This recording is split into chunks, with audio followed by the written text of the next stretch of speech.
Hi, everyone. Welcome to Identity Crisis, a show from the Shalom Hartman Institute creating better conversations about the essential issues facing Jewish life. I'm Yehuda Kurtzer. We're recording on Friday, August 8th, 2025. All of us Jews alive today after the Holocaust live under a cloud, and not just the one that burdens us with the memory of what we've lost and the trauma of our victimhood. We live under a different cloud of multiple fears, best summarized by the Holocaust historian Yehuda Bauer. It was a speech that he gave to the Bundestag in 1998, and he said, famously, "I come from a people who gave the 10 Commandments to the world. Time has come to strengthen them by 3 additional ones, which we ought to adopt and commit ourselves to. Thou shalt not be a perpetrator, thou shalt not be a victim, and thou shalt never, but never, be a bystander."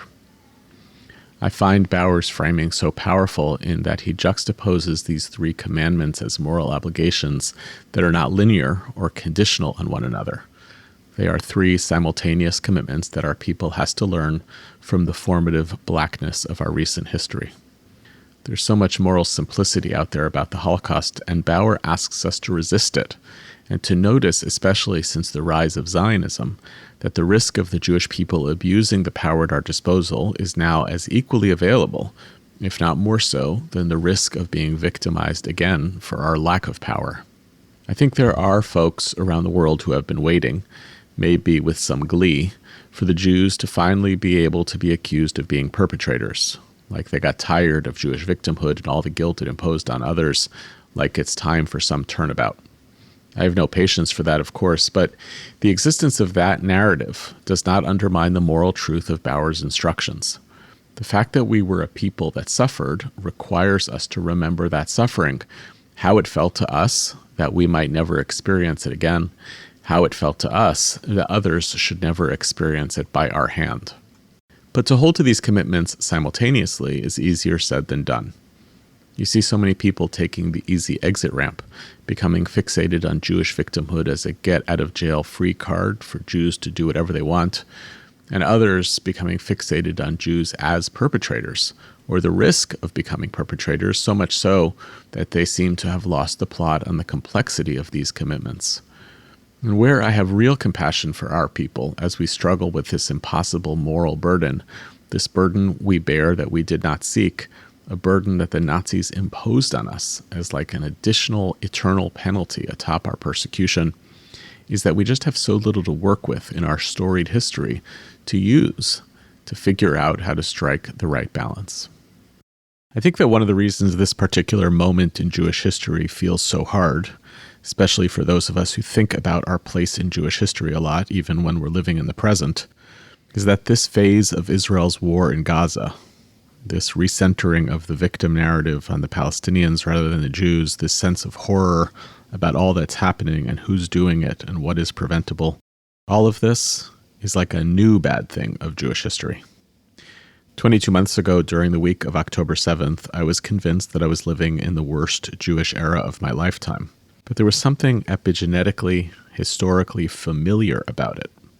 Do you remember that moment when narratives about pogroms were everywhere?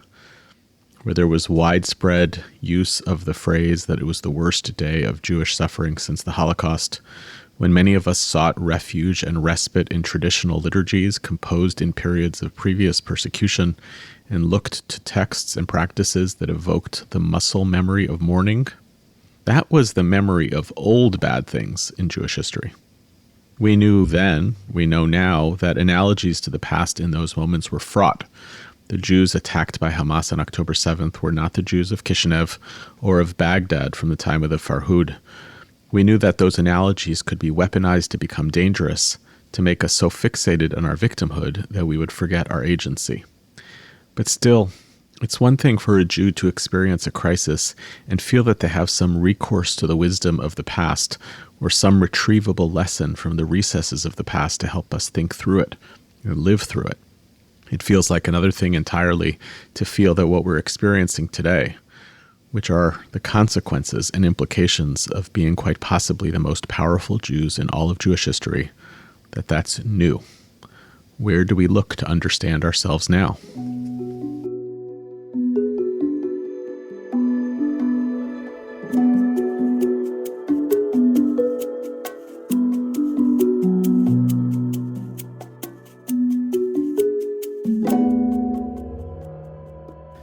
I've cared about this idea of living as a human being in a timeline for a long time. So I went to graduate school 25 years ago to learn how to become a scholar of it, a historian of ancient Judaism and early Christianity. I was riveted by the story of the transformation of Judaism in the first few centuries of the Common Era, and by the emergence of the literatures that would come to shape the Judaism that we have inherited. I was fascinated by the politics of ancient Judaism, slowly becoming self-aware that this was in part because I saw so many parallels between then and now, or maybe because I was so interested in now that I imagined some parallels with that formative period in our people's history. I already loved Jewish texts by the time I got to graduate school, and I wanted to know and understand them better. I wanted the disposition of a scholar, the critical faculties, the respect it engendered, maybe eventually the career path and the tweed jacket. I loved the past, and I wanted more time with it. The experience of graduate school itself was humbling, and it was very hard. It was not what I expected. I naively assumed that I would feel a basic sense of continuity between my undergraduate and graduate seminars, just that I wouldn't have to also waste my time taking math classes. I couldn't have been more wrong. Like many graduate students, I questioned throughout whether I would make it through. This started on literally my first day of graduate school when I had what I later understood to be a panic attack in one of my professor's offices, as I felt that the walls, which were lined floor to ceiling with books, were closing in on me. It turns out that being a student of a discipline has almost no relationship to being a scholar in the discipline. Much like enjoying a piece of music tells you nothing about what it takes to become expert enough to perform the piece, much less to write it. You learn quickly, as a graduate student, how little you know, much less than you think, even though you had met the qualifications to get accepted into the program to begin with. You start to understand that the more intimacy you start to feel with the material that you hope to master, the vaster that corpus becomes. You set out day after day, often alone in a library, to read a few important articles or to fight your way through a densely written academic book. You realize that there's important data in a footnote, which directs you to different important article or 5. By the end of the day, you still haven't finished that original article, but the list of things to read has grown longer.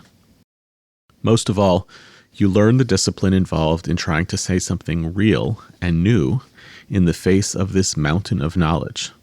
And following a history of scholarship you'll never be able to fully cover, a novice trying to become a professional alongside your teachers. And therefore you recognize that that sense of humility and overwhelm is not meant to disincentivize you from trying. It's meant to inculcate in you the heavy responsibility of trying to get it right. I want you to consider all the following methodological considerations that a good historian will use in approaching the evidence of the past and trying to draw clear conclusions. We want to try to understand events and people and texts in their own contexts, bracketing our own assumptions. As modern scholars, with the benefit of new critical methodologies, we want to go further, naming and questioning our own biases and assumptions to interrogate how they influence the way we understand what we see.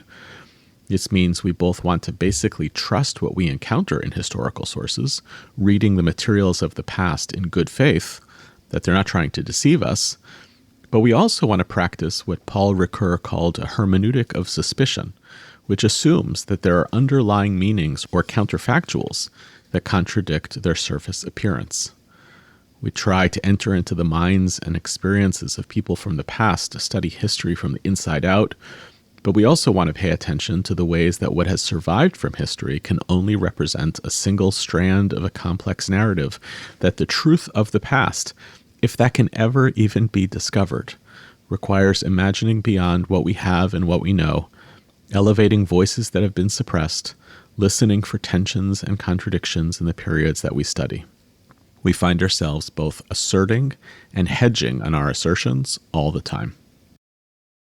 All of this is supposed to make you humble in the presence of the evidence before you, and it works.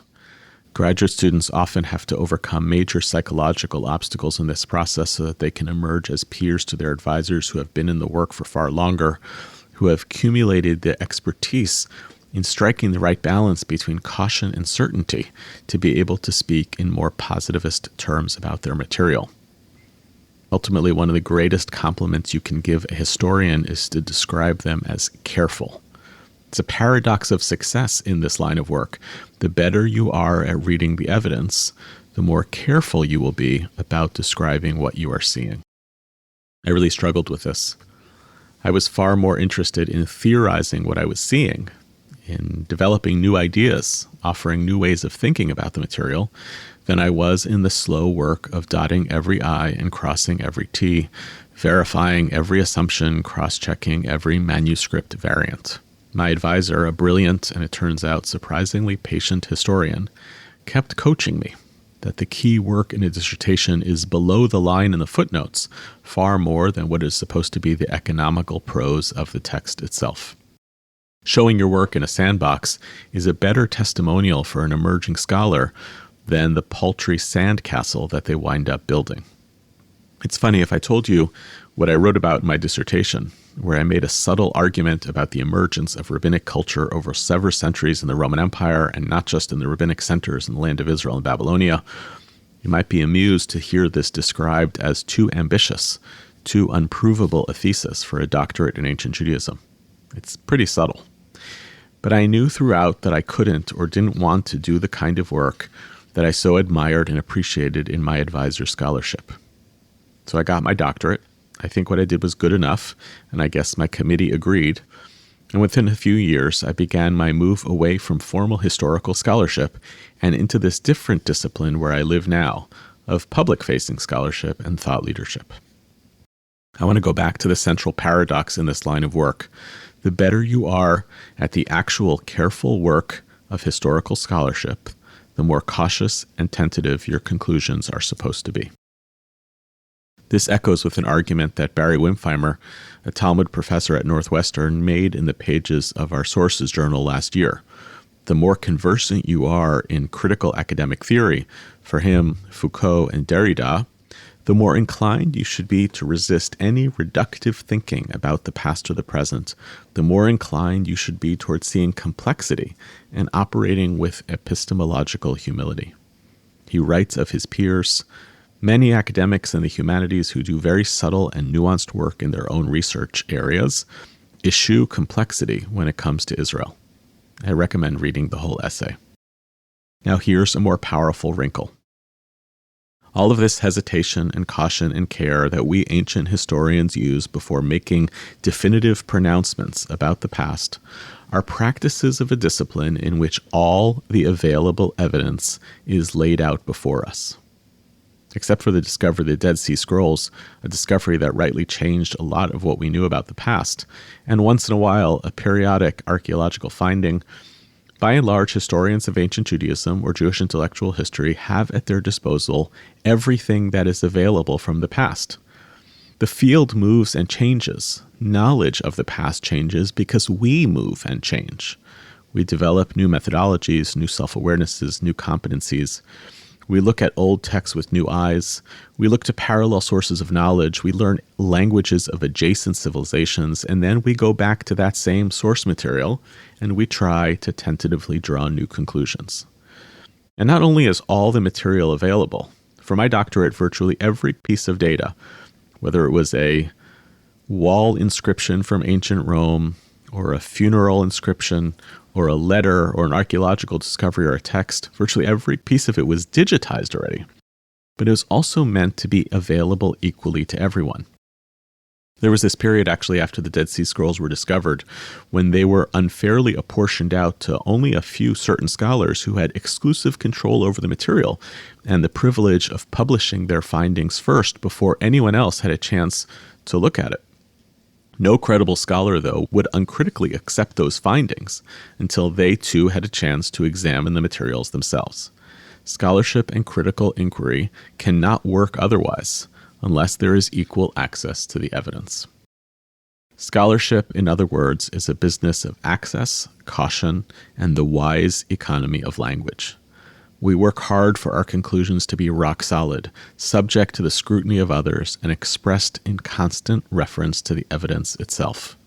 We apply rigorous disciplinary methodologies to become conscious of our own biases, and we risk our reputations whenever we put our ideas out into the world. And all of this grants scholarship its power. All of this builds the bridge between scholarship and the knowledge that is meant to shape the world's understanding of itself, and then, in turn, builds the bridge to wisdom itself.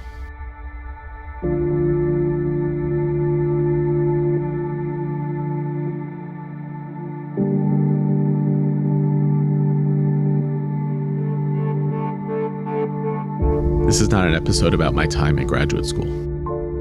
This episode is a work of criticism that I want to offer about the discourse, talking about talking, as relates to the current humanitarian crisis in Gaza and this tragic, unending war. I'll share more as we go on as to why sometimes talking about talking is not an avoidance strategy the way that it gets mocked. Sometimes it's part and parcel of shaping our moral present and our moral future, especially when we get very clear, each of us, what our role is in the world, what we're meant to contribute, what's in our control to change, and what is not. I offer this meditation with trepidation as Gaza burns, as many of its people, Israeli hostages among them, are starving, as the situation feels hopeless, and as many of us feel helpless, hopeless, in the face of this catastrophe, with nothing but our voices to raise in cries of anguish, anger, sadness, and despair, hopeless and helpless. And I'll share with you where I stand right now about all of this, my opinions of Gaza and this conflict, so that I am not misunderstood. I believe, based on what I can see and verify, which is limited, and based on what I understand about this conflict and about Israel and Hamas and Gaza, some of which is obscured, that the situation in Gaza is extremely bad, a humanitarian catastrophe.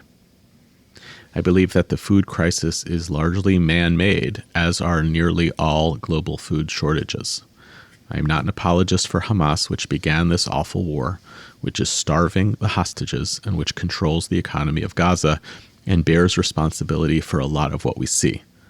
But I believe Israel is at least partially and possibly primarily responsible for causing this current phase of the crisis, and as the gatekeeper for provisions, primarily responsible for alleviating it. I am persuaded both by those who argue that feeding the Gazans is a moral obligation, as well as those who see it as in the strategic interest of Israel, in paradoxically putting pressure on Hamas, who benefits every day, both from the suffering of the Palestinian people themselves, as well as the mounting assault that emerges as a result against Israel's legitimacy around the world. I believed at the outset of this iteration of the conflict, on October 7th, 2023, that this was a just war against Hamas. I still believe that that framing was correct. But it has become harder and harder to sustain that argument over time, as more military officials and security officials in Israel make the case that Israel achieved its achievable military goals as early as May 2024. And as the once marginal, now mainstream drumbeat in Israeli society, and even among top government officials, makes the case for permanent occupation and possibly even Jewish settlement in Gaza. The absence of achievable military goals that can be held in balance with the expected loss of civilian life, the emergence of non-military goals, all of these threaten the just war claim, and I think we may have already passed that threshold. I'm angry about the dehumanizing language that some Israeli officials use about the Palestinians. I'm angry about the toleration for violence against Palestinians in the West Bank and about the daily threats to the civil rights of Palestinian civilians of Israel. All of that threatens what I believe is an essential claim that helps justify Israel's war against Hamas, which is that it is not directed at the Palestinian people. And I am haunted by the images of the few remaining living hostages, with a deep awareness that returning them alive has never been the priority of this Israeli government. But I believe now that to do so, to do whatever needs to be done to bring them home, would be the last salvageable good that could come from this awful war as part of a comprehensive effort to end it, to bring them home, to feed the Gazans, and begin the complicated work of the day after. This is where I am now, and I've tried to say all of this without resorting to cheap sloganizing. I argued in an essay near the beginning of this war that we needed a moral map to make sense of the overwhelm that we were facing with this multi-front war. That map included attention to the questions of solidarity as Israel confronted immense danger and uncertainty, a concern for the civil rights of Palestinians in Israel, for the lives and rights of Palestinians in the West Bank, a concern for Palestinians in Gaza caught in the crossfire but deserving of protection, and a responsibility to stay attuned to sustaining democratic norms in the middle of the war. I wrote then, and I'm sorry for insufferably quoting myself, a moral map is a case for slower and more serious deliberation because it is a heuristic for moral thinking. It does not offer reflexive responses for all situations. Such partisanship, the mapping of moral language directly onto clear policy positions, is not credible in this moment. All of us are experiencing this crisis in real time, I said back then. We cannot be certain whether what we're seeing from media or from Israeli government and from Hamas channels is accurate. We cannot be certain about the deliberations behind Israel's impossible choices and actions. Rather, we, diaspora Jews, are going to have to approach all of this tentatively. One moral frame is not enough for a war like this. The gift of a complex multivocal tradition and of minds and hearts capable of holding multiple commitments at the same time is rewarded in the promise of some coherence, perhaps a community of fellow interpreters as we muddle through the impossible. And now, as I zoom us back to the present, our job is to continue to watch, to scan what is visible to us, to learn what is happening. Our responsibility is to formulate the best understandings of what we see, knowing the limitations of what we possibly can, and then to take on moral commitments, knowing and respecting that those commitments sometimes pull against each other. That, I think, is a way of living in the world where there are clear and visible injustices, which include the plight of the remaining hostages and the starving and dispossession of nearly 2 million people within this larger climate of the fog of war.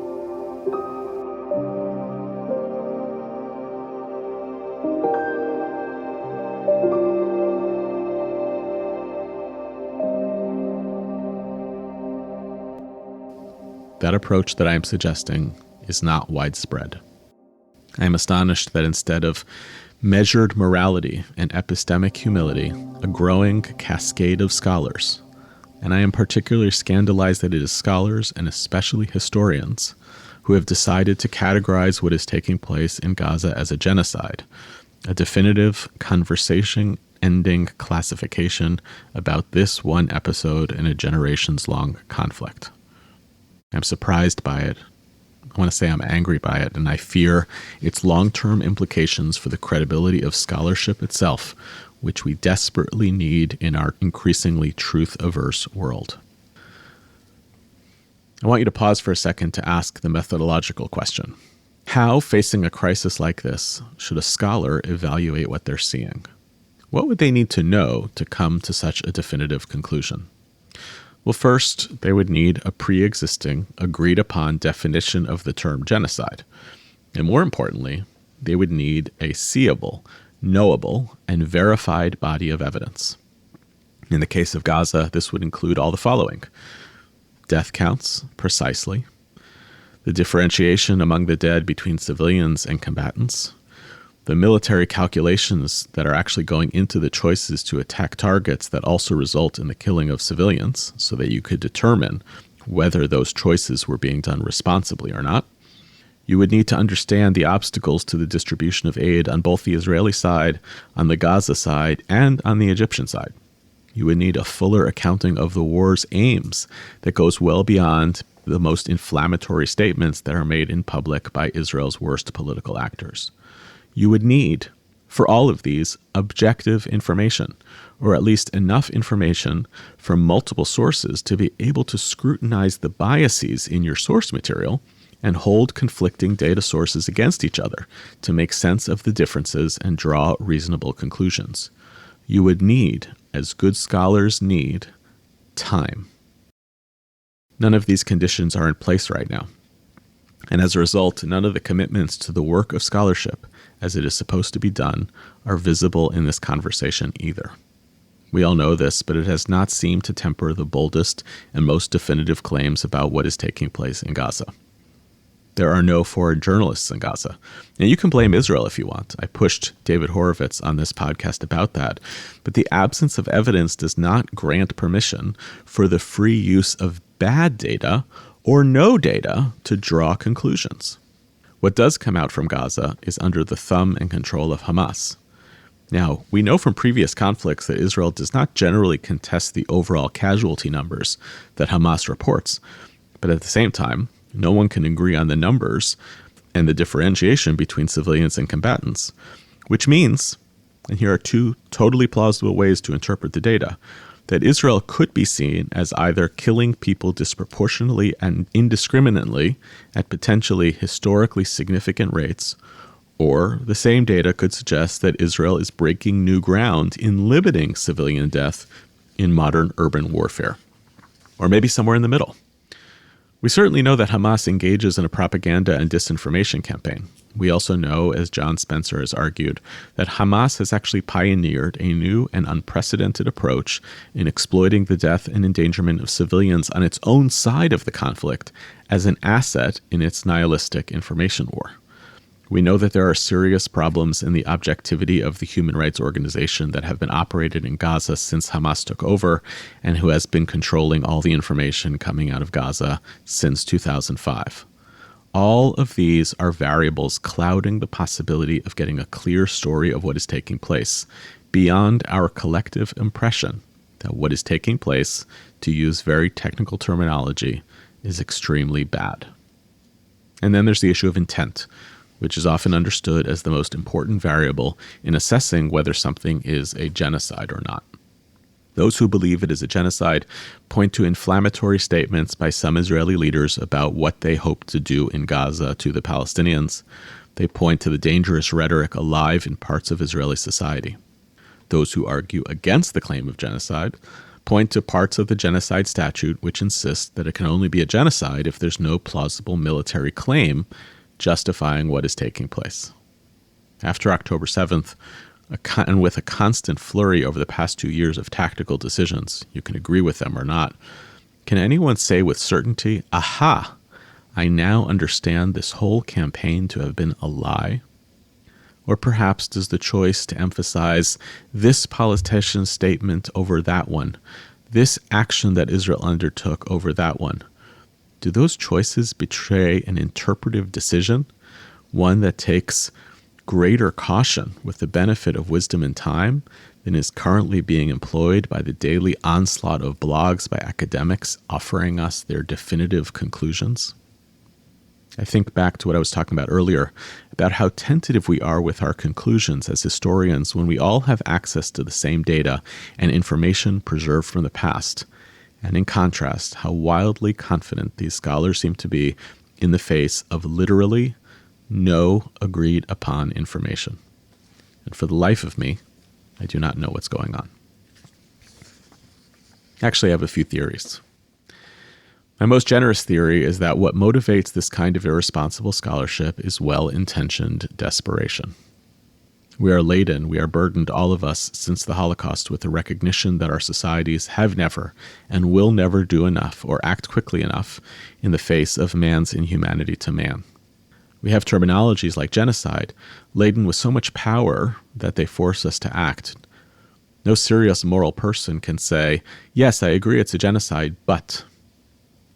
Genocide is a conversation ender. It's the ultimate intolerable deviance, to use Daniel Hartman's language. The appeal to the language of certainty intends to stop any argument, to put any defender of the status quo on the defensive. And not only are people desperate, they feel helpless, and they want to do something.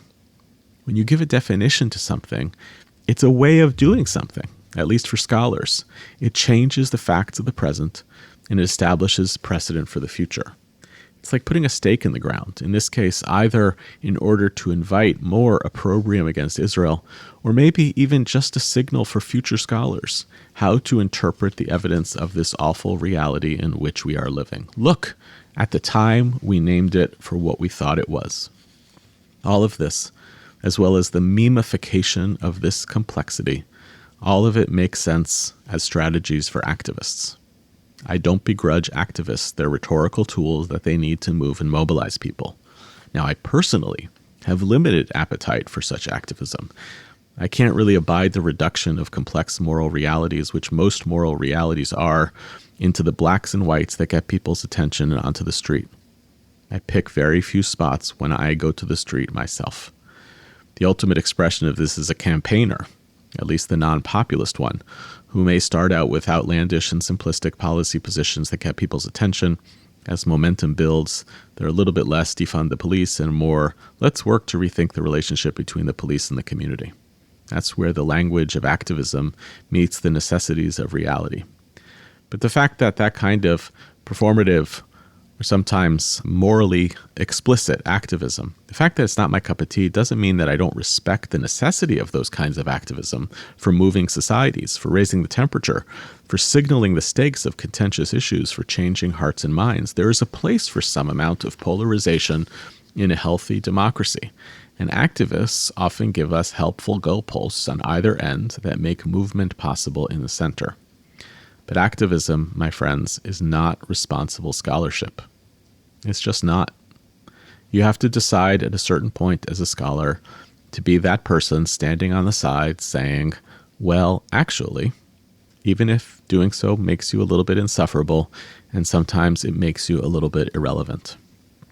To do so keeps you careful, and it keeps you honest. Some years ago, I was sitting with a friend and colleague who had gone to graduate school after years of being an activist. He conceded that after his extensive years of study, he had come to embrace the truth that even on the issues that he was most passionate about, from his new scholar's vantage point, those issues were far more complicated than his activist's placard had insisted. I thought this was great. He didn't. I nodded approvingly, but he sputtered back at me. I've done less on this issue in the last 6 years as a graduate student than I did in 2 weeks when I was on the job. Not surprising. He went back to that line of work, and I felt sad about it for 2 reasons. Both because I think he has embraced narratives that he knows are imperfect and maybe even wrong because they stir the passions more effectively, but also because he has concluded, and here I think the activists just take too much for themselves, that the work of nuance and complexity, the realm of the scholar, has nothing to give this world, even in the face of injustice. How tragic that conclusion is for the business of wisdom that has helped evolve our species for so long. By the way, I also don't begrudge Palestinians themselves in Gaza or elsewhere as they grab for terminology like genocide that helps them hold together a narrative of their continuous displacement, of the violence against them and that which is done in their name, and especially as new possibilities are on the horizon for their further permanent displacement in the face of so much death. I do not begrudge the desperation they must hold to capture the world's attention to their plight. I am fundamentally sympathetic to the plight of the Palestinian people. Nothing in my Zionism requires of me to deny its legitimacy or its pathos. I feel desperate to see a world in which Zionism, with its dreams and its tragedies, can coexist with Palestinian nationalism, in which we take seriously the inextricability of these stories and our peoples, in which we stop thinking of Palestine and Israel in zero-sum terms. I fear that the use of the terminology of genocide will not work to solve the conflict.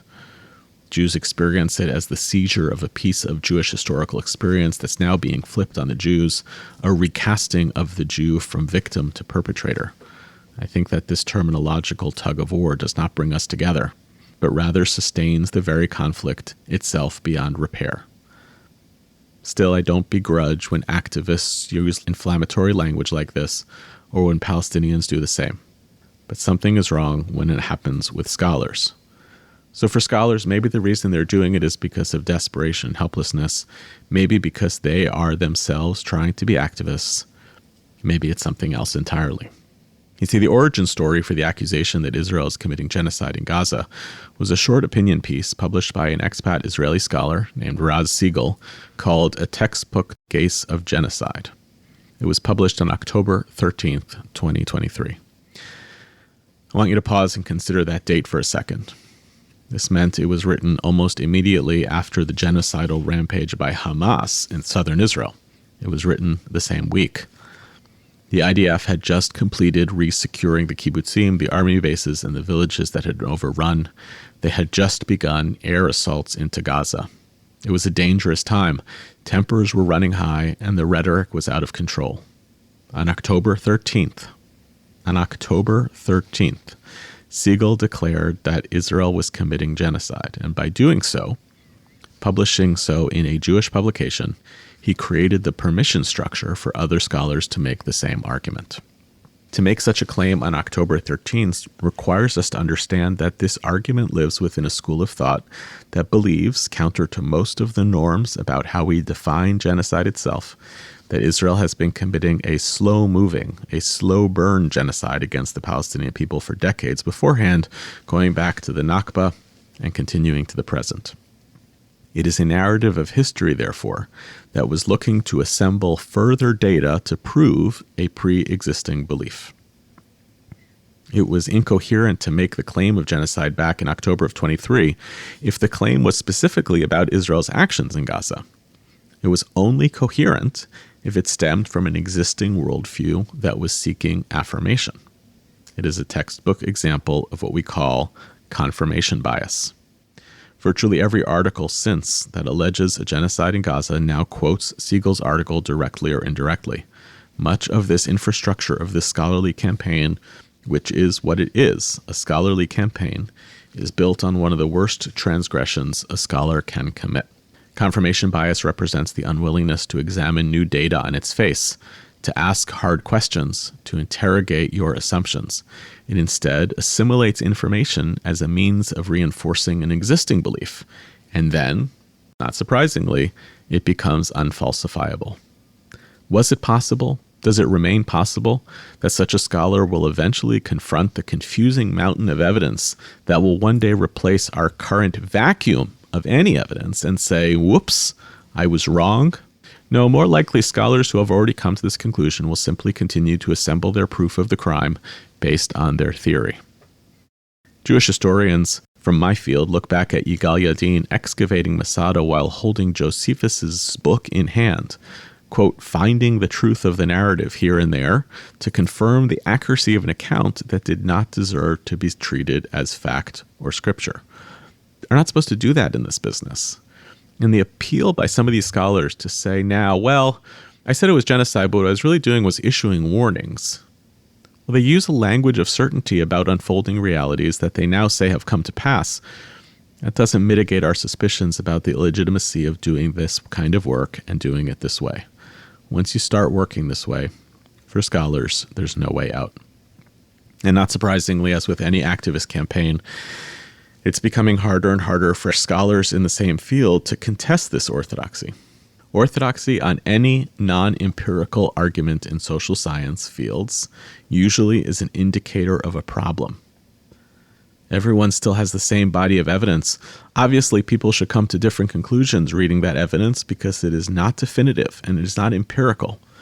But then there's peer pressure and political pressure and a sense of urgency and a desire to not be, as the saying goes, on the wrong side of history. There's an indicator of a problem.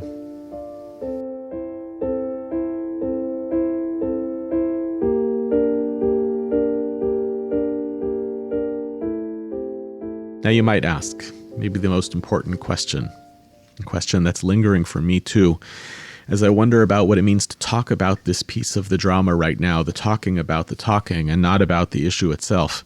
And does this matter? In the presence of this level of human suffering, why focus on this issue? Is it semantic? Is it pedantic? Does it suggest, which I'm not trying to do, that the bigger issue is the words that we use about a crisis rather than the crisis itself? And I say no. My principal grief these days is for the human suffering itself, for the culture of failed leadership, for my general sense of powerlessness in the face of this world that will not heal itself. I feel helpless and hopeless too. And I say that knowing that I have more agency in my line of work as it relates to Israel from my desk in New York than most North American Jews do. And I feel hopeless and helpless from here, imprisoned as well by the feeling, as I alluded to earlier, that there's very little that Jewish history and tradition has by way of precedent to genuinely help us work through this. But I am also watching what I perceive to be a long-term tragedy here that sits along the short-term crisis. And I'm a scholar, and maybe more importantly, I'm an educator, and my work is for the long term more than it is for the short term. Many of you listeners are educators too, and rabbis, and parents, and you have responsibility as well for the stories that we tell, and a great more agency and power to do something when it comes to storytelling than you may have when it comes to intervening in Israel or Hamas's actions in Gaza. What I'm asking of us is very hard. It is to confront a horror and to feel it deeply, and maybe even be willing to believe that what we're seeing is fully true, despite the problems with being able to prove that it is, and yet, and still, to stop short of giving that horror a name. One of the deepest Talmudic texts I know is the story of the 4 rabbis who enter the orchard. It's a parable of all that can go wrong with mystical speculation by the untrained and the unready. 4 rabbis go in, only one, the teacher, emerges intact. At a key moment in the story, the teacher and guide, Rabbi Akiva, instructs his disciples that when they reach the pure marble stones, they should not say, "Water, water," for if they do, they will be as liars about God in God's presence. There's so much to say about this text. It's an incredibly obscure line. I understand it to mean that the human impulse to name things, which is a way for us to create order in the unknown, to make sense of things that are hard to see, that same strategy of reducing the complex into the intelligible can actually be damaging to what it is that you're seeing. You become a liar in service of your own protective self-interest. Instead, what does it feel like to just see and bear witness and refuse, even against our own biological instincts, to name that terrible thing as something that it might not be? To do so represents a willingness to try to both respect those gnawing emotions within us, to acknowledge the power of what's in front of us, but also to take seriously our commitment to truth. We have voices, and how we use those voices matters. Sometimes some of us need to be activists, raising our voice about what we think the Israeli government should do, raising our voices for the hostages lest they be forgotten, signing one, but maybe not all, of the open letters and petitions that are going around. Sometimes we need to just be humans and Jews, whether raising our voices in prayer and lament, or using our hushed voices to whisper comfort to our children as they see a world we wish they wouldn't see, or speaking to our loved ones in Israel to express our love and care for them from afar. But sometimes, and that includes now, we also have to use our voices to educate about the present using language that will not permanently and inaccurately discredit the work of history and scholarship so that it does not continue to lose the public trust, and to preserve its impossible responsibilities to caution and humility so that it can properly inhabit its place in the world as the anchor of knowledge and the font of wisdom. We, too, bear responsibility not just for trying to fix the present, but also to set pathways forward in the future, pathways that need to be paved with truth as well as justice, with wisdom more than with certainty. To make trade-offs now, to listen to our helplessness and satiate it with the empty calories of rhetorical performance is a disservice to the business of knowledge that we will always desperately need. Let's try then, all of us, especially those who are farthest away, let's try to be the kinds of people who can use our voices in all of these ways. To weep with sadness for the innocent, to advocate for just outcomes, to scream when necessary, and still throughout to insist on the necessity of truth and the responsibility of scholarship to remain accountable to it. Let's be the people who kept our heads intact even as our hearts were torn from our chests. This is how we live in the present. This is how we fight for the future.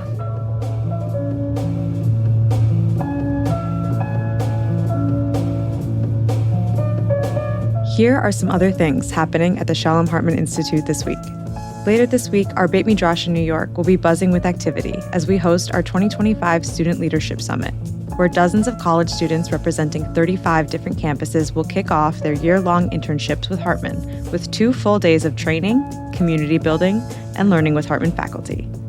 These students will support our work through campus ambassadorship, as madrichim in our team fellowship, and embedded team members in different parts of our organization, everything from the Kogod Research Center to the digital team that produces this podcast. We wish them a productive year of growth and leadership. Thanks for listening to our show.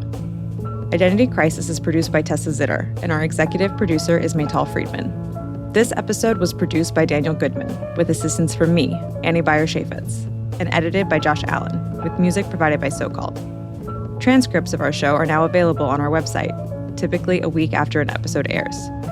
We're always looking for ideas for what we should cover in future episodes, so if you have a topic you'd like to hear about, or if you have comments about this episode, please write to us at identitycrisis@shalomhartman.org. For more ideas from the Shalom Hartman Institute about what's unfolding right now, sign up for our newsletter in the show notes and subscribe to this podcast everywhere podcasts are available.